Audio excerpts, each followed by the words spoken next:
Hollywood's brightest star, a dangerous mobster and a shocking death. When Johnny Stompanato was found stabbed in Lana Turner's home, the glitz and glamour of Tinseltown gave way to scandals, secrets and a mystery that still sends chills down Hollywood Boulevard. Hi guys, welcome back to the channel. So today I want to talk to you about Lana Turner, her daughter Cheryl Crane and the gangster and famous mobster of Hollywood Johnny Stompanato, one of the most disturbing and terrifying murders and affairs of the 20th century. So let's buckle up, let's go over a little bit of a backdrop and we'll see how it gets on. Lana Turner was born Julia Jean Judy Turner in Wallace, Idaho in 1921. Very early in her life she experienced a really traumatic event when her father was killed over a gambling debt at the age of 9 years old. She was raised by her mother and they bounced around America before eventually settling in Los Angeles, where her mother worked at beauty parlours. Lana was exposed to the beauty life quite early on with her mother working there, and because of this she developed a bit of a taste and knew the importance of how looking good would get you far in life. She went to Hollywood High School and she was discovered by a talent agent at 15 years old when she skipped school and was drinking a Coke and someone walked over to her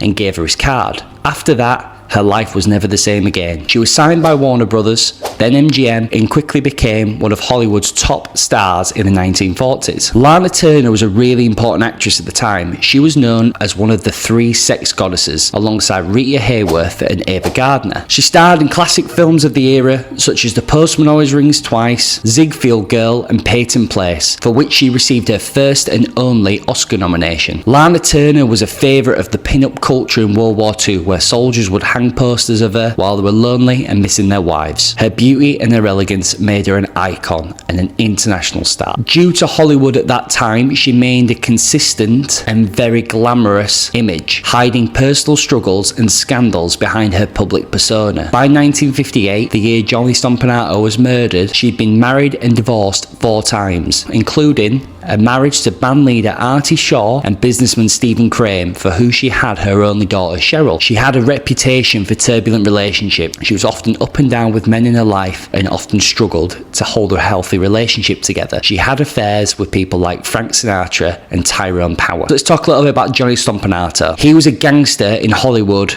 during the 1940s and 50s. He was born in Woodstock in Illinois and he was a former Marine who turned to a life of crime. He was a bodyguard and an enforcer for iconic gangster Mickey Cohen and was known for his violence and his charisma. Mickey Cohen was one of the most notorious gangsters in Los Angeles at that period and was known for extortion, gambling and racketeering. Stompanato worked closely with Cohen and considered him a valuable but reckless associate. Cohen described Stompanato later in his life as charming but dangerous and had a talent for seducing wealthy women with his lifestyle. In order to conceal his true identity, Johnny Stompanato often went by John Steele to mask his criminal past. He began dating Lana Turner in 1957 under the name John Steele. It took a few months before she eventually figured out who he really was. When she figured out who he really was, she wanted to end the affair, but he kept showering her with flowers, gifts and attention and basically won her back. Turner loved Stompanato's mysterious aura, his deep baritone voice and his good looks. But despite his charm,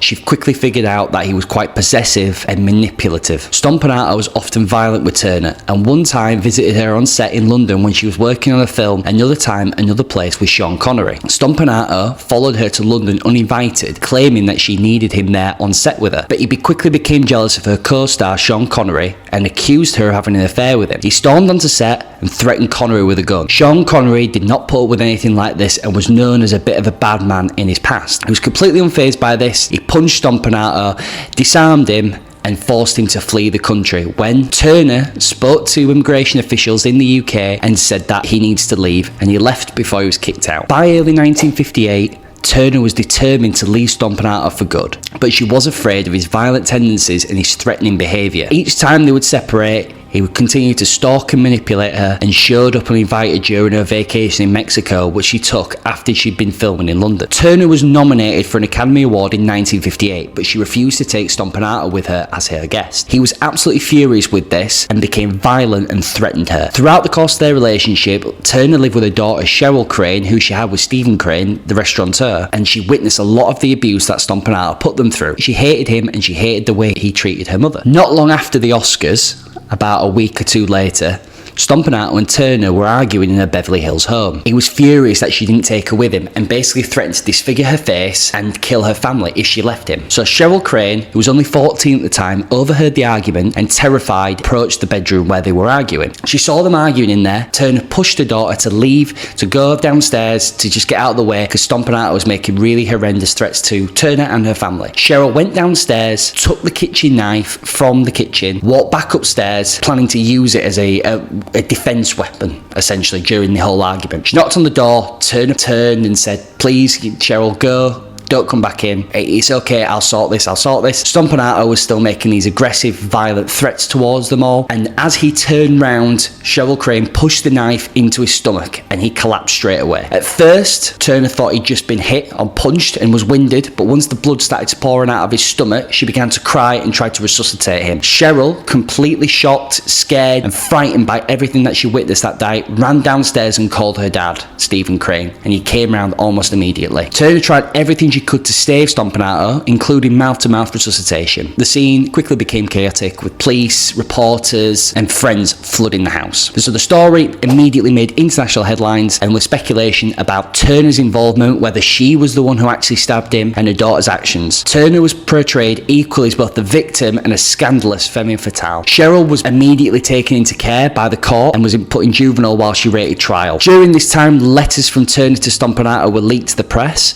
reportedly by Mickey Cohen. The letters revealed her conflicted feelings ranging from deep affection to fear. One read, "Phones are great, yes, but I need to touch you, feel your tenderness and your strength, to hold you in my arms, so close, to cuddle you sweetly, and then to be completely smothered in your arms and kisses." The publication of these letters painted Turner as a hopeless romantic, but also fueled rumours of her complicity in the crime. This is one of the things that you got to understand. It wasn't a straightforward relationship. He wasn't always just abusing her, threatening her. She found it very hard to connect emotionally with men, and you can see that with her previous marriages. So with that, as soon as she would leave him, there would be times when she'd be sat alone, most likely drinking, and think of all the good times they had together, see everything through graduation goggles, and be desperate to sort of get back with him, remember his good side instead of all the horrendous abuse that he put her through. I don't think the letters are particularly incriminating. It just puts her as a bit of a conflicted character, a greyish figure who we can try and determine with just by reading these and understanding the reports that we have from friends and family who often spoke about their abusive relationship and the testimony that Cheryl gave in court and later life as she's been addressed with it. Eventually it all went to court. Turner gave an emotional and carefully rehearsed testimony describing the events as self-defense by her daughter. She often called that testimony the most important performance of her life. The jury ruled the stabbing as justifiable homicide,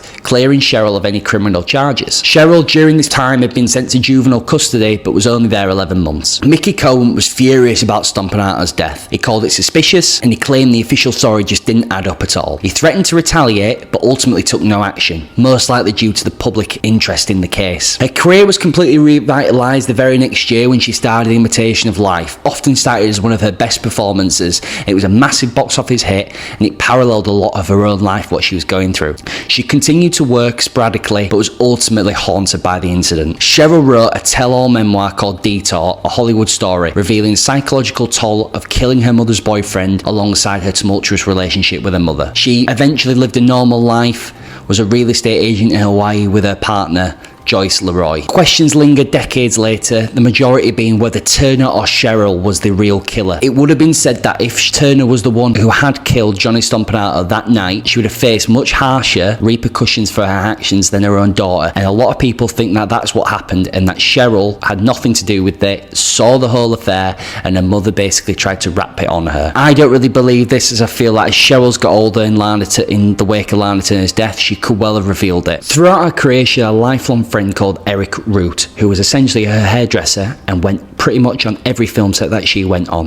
In 1985, in his book, he claimed that one night while they were in a hotel and they were watching a news clip or some sort of documentary on the affair and what had happened to Johnny Stompanato, Lana turned to him and said that she was the one who actually killed him and she was glad that she did it. This is the only report that we've had of some sort of confirmation from one of them admitting to this. It doesn't make sense because Eric was trying to sell his own book at the time, so maybe he was trying to get people interested in it, drawing people in just by saying some something like that. For all we know, she could well have turned to him that night and said she was glad he was dead, but whether she was the one that actually killed him, she don't know. Also as well, it very, very well could be interpreted as such that her actions, her screaming, her causing such commotion in the house, which drew Cheryl up to that bedroom, was the reason he died. Cheryl felt like she had to protect her mother in that instant because Johnny Stompanato was threatening the looks of Lana Turner, which he wanted to slash her face open, like it's been claimed, he said numerous times. If that was the case, Lana Turner's career would very well be over, as at that period in Hollywood, and maybe even still to this day,